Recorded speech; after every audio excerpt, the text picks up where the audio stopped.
بعث الملك محمد السادس برقية تهنئة إلى رئيس الولايات المتحدة الأمريكية دونالد ترامب بمناسبة احتفال بلاده بعيد استقلالها. وأعرب الملك في هذه البرقية عن أحر التهاني وأصدق المتمنيات لترامب شخصيا بدوام الصحة والسعادة، وللشعب الأمريكي الصديق بتحقيق ما يصبو إليه من أطراد التقدم والرخاء.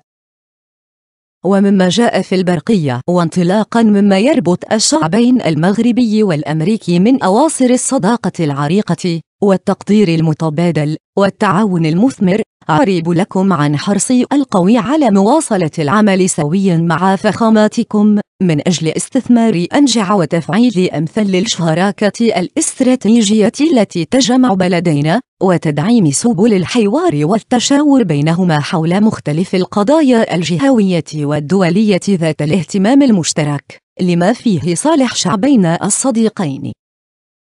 كما أكد الملك محمد السادس لترامب التزام المملكة المغربية الثابت بمواصلة العمل والتنسيق مع بلده الصديق، سواء على المستوى الثنائي أو في إطار المحافل الدولية، إسهاما منهما في توطيد الأمن والسلم بالعالم والتصدي لكل نزوعات التطرف وإشاعة قيم الاعتدال والتعايش والتضامن بين مختلف الشعوب والحضارات.